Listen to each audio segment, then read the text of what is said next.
दोस्तों आज मैं आपके साथ प्रैक्टिस सेट नंबर 4 डिस्कस करने वाला हूं। अगर आपने अभी तक फर्स्ट 3 प्रैक्टिस सेट नहीं लगाए हैं तो मैंने उनका लिंक डिस्क्रिप्शन में दे दिया है और मैंने साथ ही आपको उनका पीडीएफ भी प्रोवाइड करा दिया था, तो आप उनको लगा लीजिए, आपके लिए वो है जो इम्पोर्टेंट है। तो इस प्रैक्टिस सेट में मैं आपके साथ 20 क्वेश्चन डिस्कस करने वाला हूँ, जिसमें से 10 क्वेश्चन जो वोकेबलरी से होंगे और 10 ग्रामर से होंगे। तो साथ साथ मैं आपको कंसेप्ट भी बताता चलूँगा, तो वीडियो थोड़ी लेंथी भी हो तो आप देख लेना, क्योंकि कंसेप्ट भी मैं आपको साथ साथ बता दूंगा। तो ये देखिए, हमारा जो फर्स्ट क्वेश्चन मैंने लिया है, ये मैंने लिया है 10 से एक दो क्वेश्चन हर बार एग्जाम में आता है।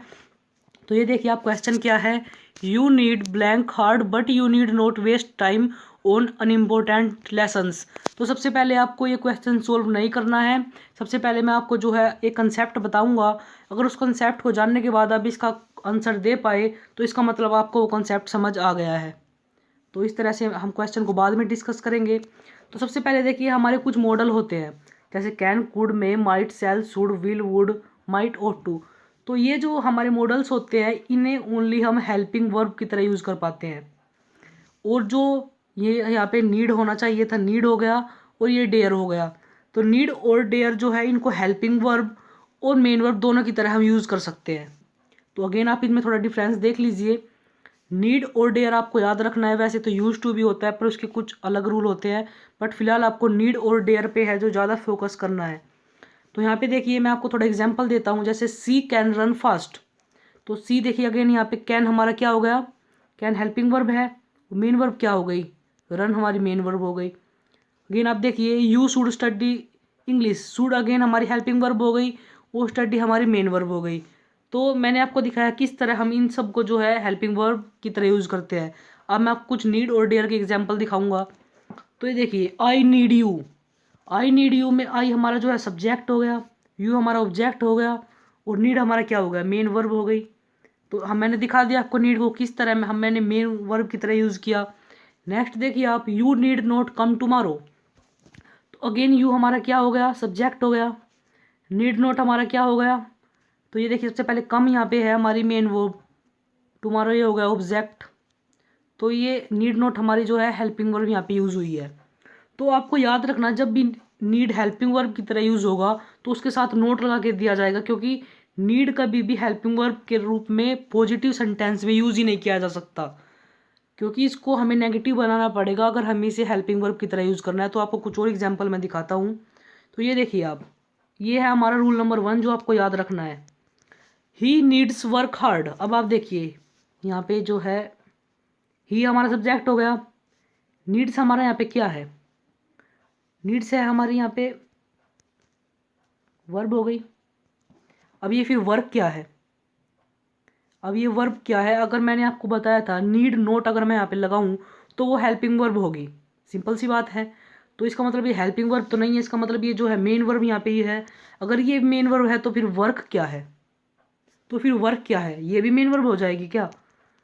अगर मैं इसे वर्क को मेन वर्ब मानूं तो फिर ये हेल्पिंग वर्ब होगी। तो मैंने बताया नीड को कभी भी नीड हेल्पिंग वर्ब की तरह यूज़ होता ही नहीं, need not dare not helping verb की तरह यूज़ होता है। तो इस तरह मैं बोल सकता हूँ ये सेंटेंस गलत है।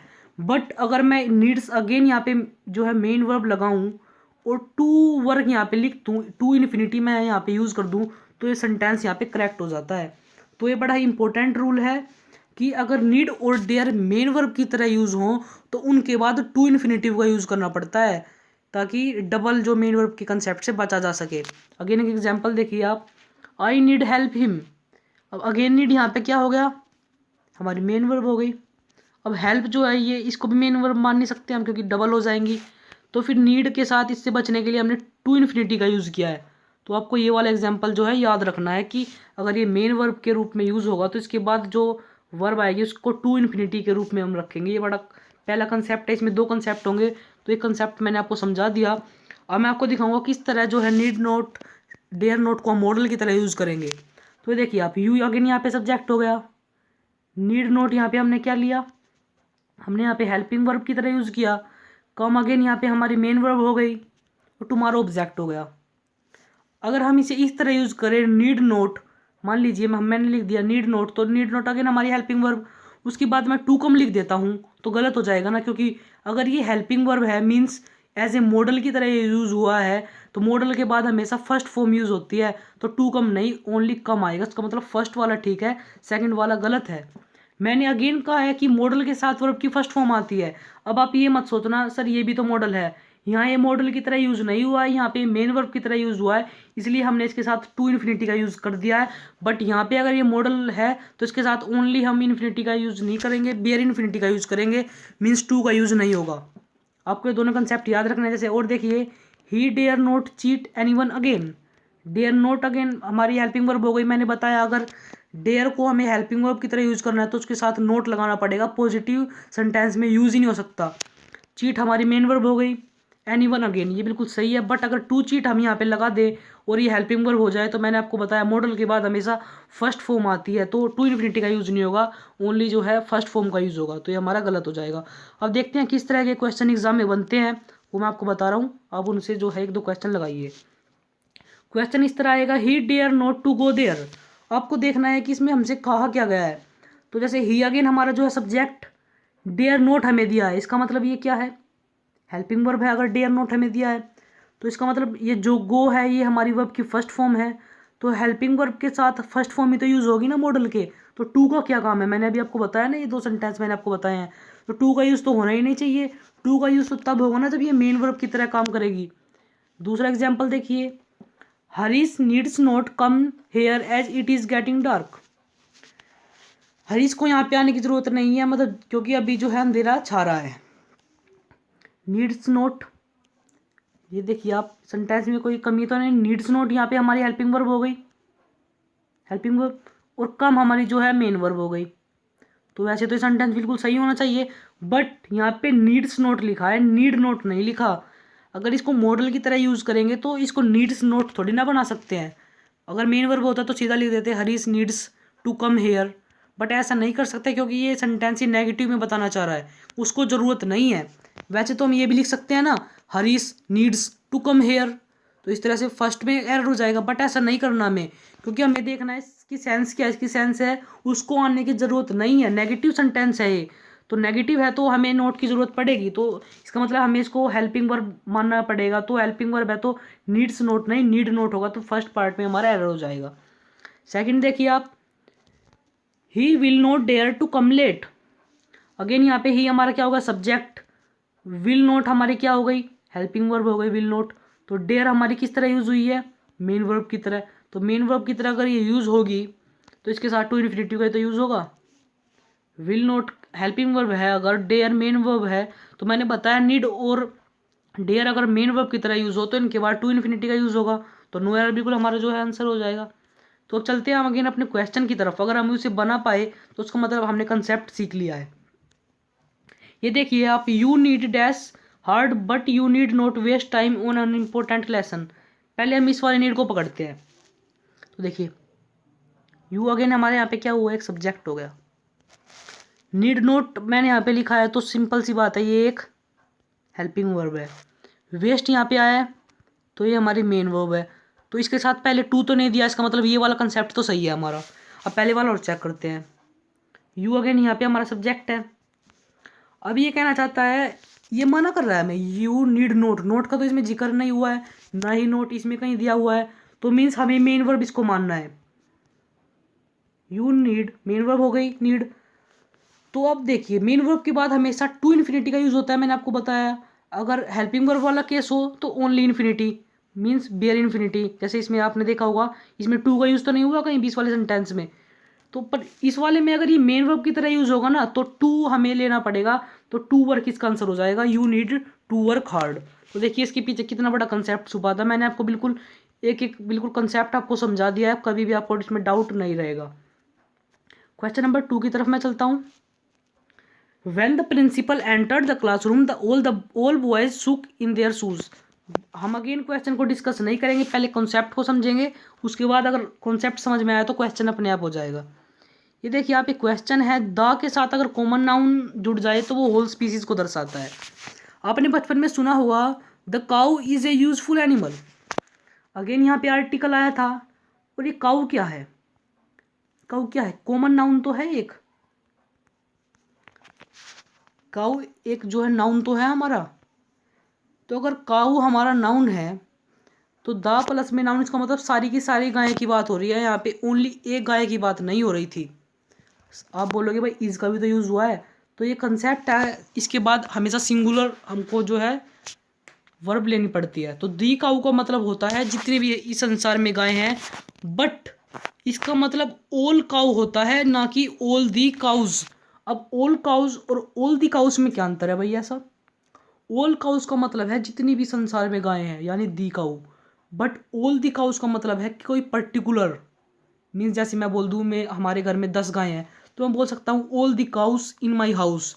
मैं ये नहीं बोल सकता ऑल काउज।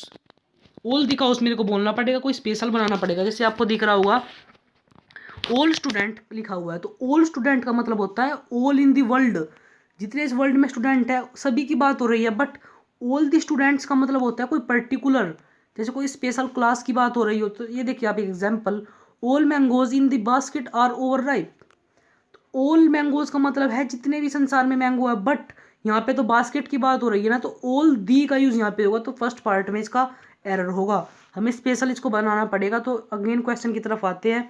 आपको दिख रहा होगा ऑल बॉयज की बात हो रही है, बट यहाँ पे एंटर द क्लासरूम, कोई स्पेशल क्लासरूम की बात है यहाँ पे। When the principal entered the classroom, तो ऑल दी बॉयज का यूज होगा, क्योंकि उस क्लास में तो कोई पर्टिकुलर ही बच्चे होंगे ना, पूरे संसार के बच्चे तो उसमें बैठे नहीं है। तो इस तरह हम यहाँ पे दी का यूज कर देंगे। तो हम नेक्स्ट क्वेश्चन पर चलते हैं। क्वेश्चन नंबर जो है थर्ड, आपने जो है देखा होगा कि हम जैसे the sun rise in the east, इस तरह हम लिख देते हैं, the sun rises in the east. तो सन से पहले भी दी का यूज़ किया और ईस्ट से पहले भी दी का यूज़ किया, मीन्स हम जो है अपनी डायरेक्शन होती है इनसे पहले हम आर्टिकल का यूज़ है वो कर पाते हैं। ईस्ट वेस्ट नॉर्थ साउथ इनके साथ हम डायरेक्शन का यूज़ करते हैं। तो हमें ये ध्यान रखना पड़ेगा कि अगर ये डायरेक्शन के रूप में यूज़ ना हो, मान लीजिए north America south America, northern India southern India, तो यहाँ पे डायरेक्शन की बात नहीं हो रही, यहाँ पर किसी जगह की बात हो रही है, तो यहाँ पे आर्टिकल का यूज़ नहीं होगा। यहाँ पे जो हमारा डी पार्ट बिल्कुल करेक्ट आंसर हो जाएगा। आपको ध्यान रखना है कि डायरेक्शन है कि किसी जगह का नाम है ये। तो अब मैं बात करूँगा एक प्रीपोजिशन की क्वेश्चन की। The examination will begin dash Monday. Examination है जो हमारा मंडे को शुरू होगा, मंडे से शुरू है। तो यहाँ पे हमें कौन सी प्रीपोजिशन यूज़ करनी है, तो इसमें कई बार डाउट हो जाता है, तो इनको आप है ना जो एक सीक्वेंस से याद कर लीजिए। सबसे बड़ा होता है सेंचुरी, उसके बाद आता है डिकेड्स 10 ईयर का जो समय होता है, फिर ईयर, फिर मंथ और फिर वीक। तो वीक तक हम इन का यूज़ करेंगे, हमेशा इन का यूज़ करेंगे हम वीक तक। वीक के बाद क्या आता है, डेज आता है। जैसे वीक हो गया पूरा का पूरा सप्ताह, उसके बाद आएगा मंडे संडे थर्सडे वेडनेसडे, उसके बाद आएगी एक डेट, तो उसके बाद डेज के बाद आती है डेट, जैसे 13 तारीख 14 तारीख। तो उनके साथ हम जो है सभी के साथ ओन का यूज़ करेंगे। डेट के बाद और अंदर जाएंगे तो एग्जैक्ट समय आएगा 2 बजे 3 बजे 4 बजे, तो वहाँ पे एट का यूज़ होगा। तो सीक्वेंस अदरवाइज अगर आपको याद रखोगे तो कभी इस कन्फ्यूज़न नहीं होगा। तो यहाँ पे जो है डेज़ की बात हो रही है, तो डेज़ के लिए ओन का यूज़ हो जाएगा, ओन मंडे। तो नेक्स्ट पे चलता हूँ मैं, क्वेश्चन नंबर 5 है मेरा। It took the child a long time to recover. तो रिकवर के साथ हमेशा कौन सी प्रीपोजिशन आती है, रिकवर के साथ आती है फ्रॉम। रिकवर फ्रॉम का मतलब उभरना किसी चीज़ से, तो रिकवर फ्रॉम। नेक्स्ट देखिए आप, ही इज़ गेटिंग मैरिड। तो मैंने आपको बताया मैरी वाले में कन्फ्यूज़न हो जाता है, क्योंकि मैरी के साथ टू एंड विद दो प्रीपोजिशन का यूज़ होता है। अगर लड़का लड़की से शादी करे तो क्या यूज़ होगा, तो सिंपल ट्रिक आप WWM याद रख लीजिए, वुमेन विद मैन। वुमेन शादी करेगी तो विद लगाएगा एम के साथ, वुमेन विद मैन। बट यहाँ पे उल्टा है, यहाँ पे मैन का मैन पहले आया तो इसका मतलब टू का यहाँ पे यूज़ हो जाएगा। अगर वुमेन होता है यहाँ पे Maya is getting married with Shyam लिख लीजिए, तो WWM लगा देते हम, क्योंकि पहले वुमेन है, बट ये उल्टा हो जाएगा तो टू का यूज़ यहाँ पे हो जाएगा। क्वेश्चन नंबर मैं अगेन 6 की तरफ यहाँ पे जा रहा हूँ। ये मैंने लिया है वन वर्ड से, a person who never takes alcoholic drinks. एक आदमी जो कभी भी जो है शराब वगैरह नहीं पीता, नशा नहीं करता, तो उसको क्या बोला जाता है, उसको हम बोलते हैं टीटो टेलर। क्या बोला जाता है, टीटो टेलर। और 7 को देखिए आप, इरेस्टिबल क्रेविंग फॉर अल्कोहलिक ड्रिंक्स, मतलब जिसे हर समय नशा सूझता हो, नशे की लत लग चुकी हो, तो उसको बोलते हैं हम डिप्सोमेनिया। तो इससे टीटो टेलर और डिप्सोमेनिया आपस में एंटोनिम्स भी हो गए, तो आप दोनों को मैंने एक साथ बता दिया है। तो इनमें थोड़ा अंतर आप याद रख के चलिए। टीटोटैलर का मतलब होता है जो कभी शराब ना पिए। डिप्सोमेनिया का मतलब होता है जो ज़्यादा शराब पिए, मतलब हमेशा लत लग जाए जिसको। 8 की तरफ मैं चलता हूँ। One who can not be corrected, मतलब ऐसी चीज़ जिसको हम कभी सही ना कर पाए। मान लीजिए हमने अपना एग्ज़ाम दे दिया एक बार, वो एग्ज़ाम हमारा ख़राब हो गया, तो हम उसको अगली बार ही तो सही कर सकते हैं, उस एग्ज़ाम को तो सही नहीं कर पाएंगे ना। फिर तो हमें नेक्स्ट टाइम उसको चांस मिलेगा सही करने का, दोबारा एग्ज़ाम देना पड़ेगा, बस उसको सही नहीं कर सकते हम, क्योंकि एक बार टाइम बीत गया तो बीत गया। तो करेक्टेड का क्या हो जाएगा? इनकोरिजिबल। देखिए इस वर्ड में ही ये क्वेश्चन छिपा हुआ है। इनकोरिजिबल, कोरिजिबल से बन रही है कोरेक्ट की सेंस, और इनका मतलब हो जाता है नेगेटिव, इनकोरिजिबल, इसको करेक्ट ना किया जा सके। One who takes care of a building, जो एक बिल्डिंग की सुरक्षा करता हो, मीन सिक्योरिटी गार्ड की तरह मैं बोल सकता हूँ, अंगरक्षक। तो इसका हो जाएगा हमारा जेनिटर। जेनिटर का मतलब होता है रक्षक, जो किसी बिल्डिंग की रक्षा करे। और अगर यहाँ पे म्यूजियम हो, one who take care of a museum, तो म्यूजियम की सेंस में हम यूज़ करते हैं क्यूरेटर, CURATOR, क्यूरेटर का यूज़ किया जाता है म्यूजियम की सेंस में। अब क्वेश्चन नंबर 10 है, ये जो मैंने लिया है इडियम्स एंड फ्रेजेस से। इन ए टाइट कॉर्नर, अब देखिए इसमें इसकी सेंस छुपी हुई है, इन ए tight corner.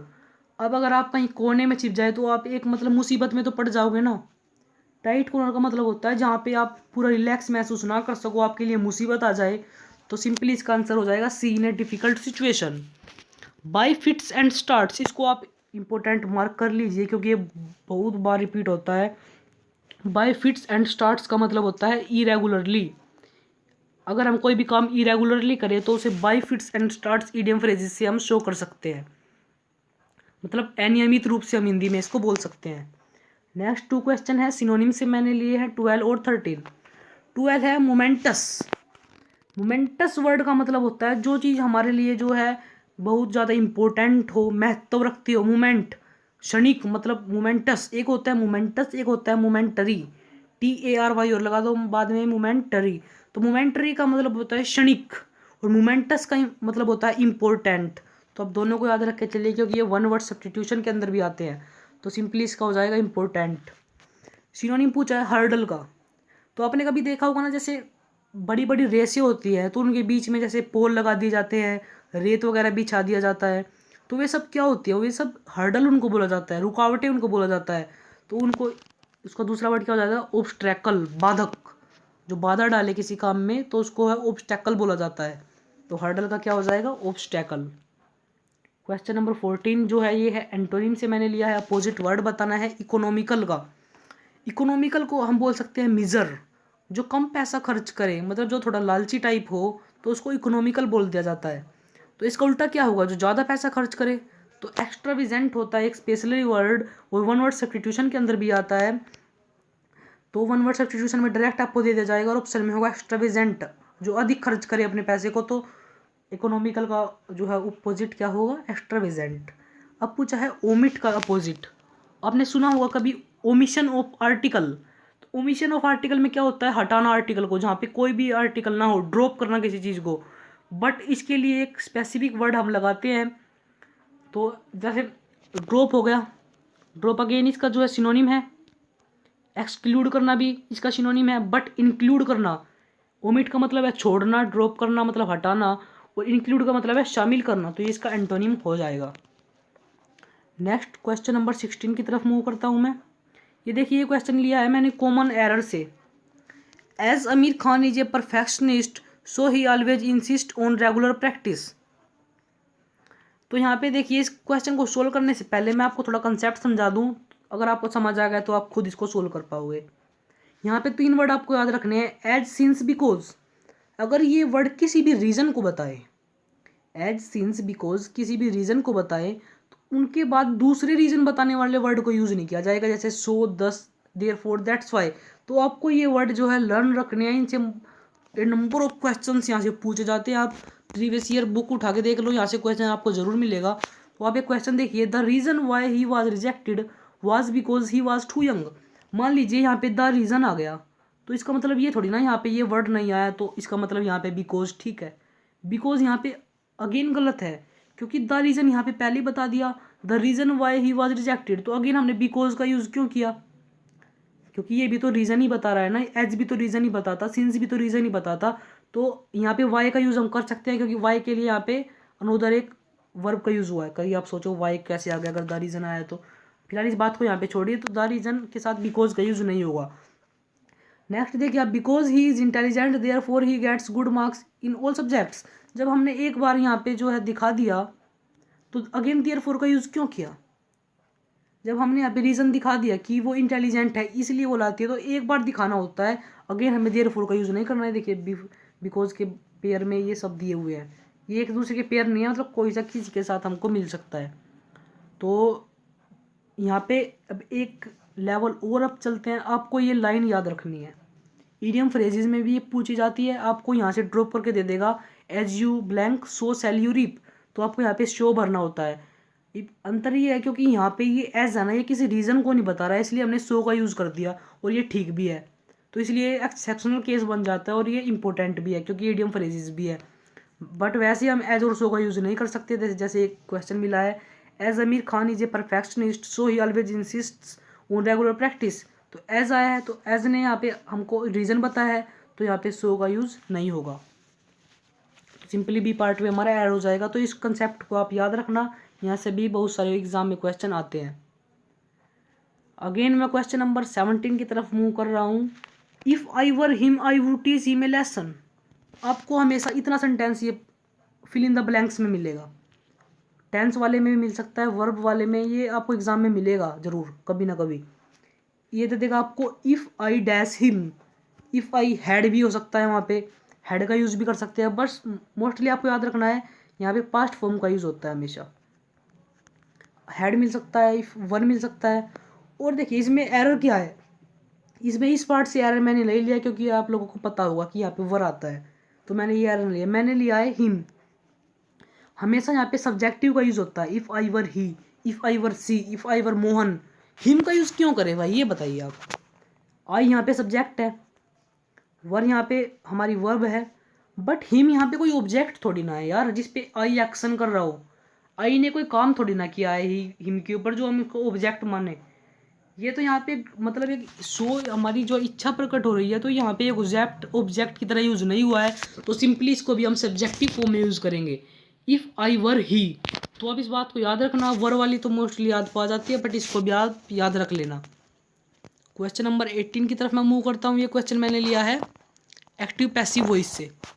The ship is being taken to safe water by the captain and not his crew. तो ये लाइन तो हमने ऑब्जेक्ट को उठा के लिख दी, the captain and not his crew.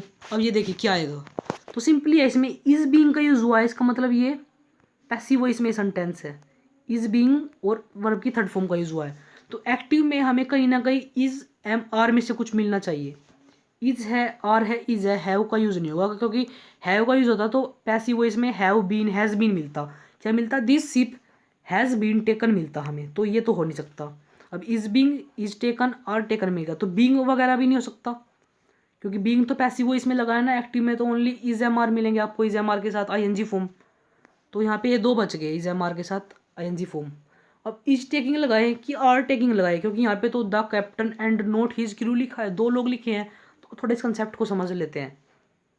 अगर आपको मिल जाए Rahul and his friend have done this mischief, तो राहुल ने भी और उसके दोस्त ने भी, दोनों ने मिस्टेक ये गलती की है, तो ये बिल्कुल ठीक है। But Rahul and not his friend means Rahul ने की है बट उसके फ्रेंड ने नहीं की, तो यहाँ पे हम जो वर्ब लगाएंगे वो फर्स्ट सब्जेक्ट के अकॉर्डिंग लगाएंगे। तो यहाँ पे क्या हो जाएगा, हैज। आपको याद रखना है एंड आए तो प्लूरल वर्ब का यूज होता है, और एंड नॉट आए तो हमेशा फर्स्ट के अकॉर्डिंग वर्ब लगाई जाती है। तो राहुल ने वो काम किया है, उसके दोस्त ने नहीं किया। तो अगेन यहाँ पे आइए, तो यहाँ पे काम किसने किया है, the captain and not his crew, तो कैप्टन ने यहाँ पे काम किया है। सिंगुलर है तो यहाँ पे इज टेकिंग का यूज होगा, ना कि आर टेकिंग का। तो आप याद रखना इज टेकिंग वाला यहाँ पे हमारा जो है सही आंसर हो जाएगा, ए पार्ट। अब 18 तक आपको समझ आया होगा। क्वेश्चन नंबर 19 की तरफ मैं मूव करता हूँ। हमें यहाँ पे है एक एडजेक्टिव फॉर्म करनी है एक गिवन वर्ड से।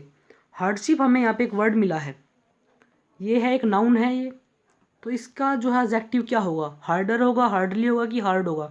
तो सिंपली इसका हमारा हार्ड आंसर हो जाएगा, हार्ड, हार्डर, हार्डेस्ट, आपने सुना भी होगा। तो नाउन है हार्डशिप और हार्ड है हमारा एडजेक्टिव। लास्ट क्वेश्चन इस प्रैक्टिस सेट का, call the first witness said the जज। जज ने कहा भाई फर्स्ट विटनेस को हमारे सामने जो है लाओ, तो इसका क्या बनेगा। तो देखिए द जज कमांडेड, द जज कमांडेड, द जज कमांडेड, द जज कमांडेड, कोई भाई यहाँ तो सेम है।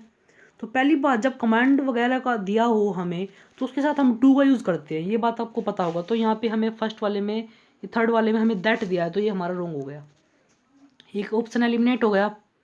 अब अगेन देखिए द जज commanded the first witness, first witness को कमांड नहीं किया गया है, तो ये हमारा गलत हो गया, सेंस भी नहीं बन रही। फर्स्ट और सेकंड को आप देखिए, द जज commanded to call the first witness या फिर द जज commanded them to call the first witness. भाई देम का तो कहीं पर यूज़ भी नहीं दिया हुआ है, तो देम को माने कि फर्स्ट वाले को माने, बस एक देम का ही अंतर है दोनों में। तो मैं आपको बता दूँ अगर कमांडेड वगैरह वर्ड इसमें दिए हुए हो ना तो ऑब्जेक्ट होना ज़रूरी हो जाता है, तो ऑब्जेक्ट वाले को हम फर्स्ट प्रेफरेंस देते हैं और फर्स्ट हमारा गलत हो जाएगा, चाहे हमें उसमें दिया गया हो या नहीं दिया गया हो। जज ने कमांड किया है तो देम यहाँ पे यूज़ होगा, तो हमारा बी पार्ट आंसर होगा। बिल्कुल आप चेक कर सकते हो अपनी बुक्स वगैरह में, बी पार्ट इसका बिल्कुल करेक्ट आंसर है। तो यहाँ पे मैंने जो है 20 के 20 क्वेश्चन आपके साथ डिस्कस कर दिए हैं। अगर आप लोगों को इसका PDF चाहिए ना, क्योंकि अगर आप अपने फ्रेंड्स को शेयर करोगे, क्या पता आपके फ्रेंड्स के पास डाटा नहीं हो, फ़ोन वगैरह यूज़ नहीं करता हो इंटरनेट वगैरह वाला, तो आप सीधा उसको एक PDF दे देना और वहाँ से वो उसको सोल्व कर सकता है। क्योंकि अपने फ्रेंड्स की आप मदद कर सकते हो, औरों की नहीं तो अपने फ्रेंड्स की हेल्प कर सकते हो। PDF मैं आपको दे दूँगा, आप डाउनलोड कर सकते हो इस लिंक के, इस वीडियो के डिस्क्रिप्शन से। और आपको ये वीडियो कैसी लगी तो आप जो कमेंट बॉक्स में ज़रूर बता दिया करो, क्योंकि उससे मेरा भी थोड़ा हौसला जो है बढ़ जाता है। तो बेस्ट ऑफ लक दोस्तों, अपनी तैयारी करते रहिए। जय हिंद। नेक्स्ट वीडियो में आपके साथ फिर मिलता हूँ।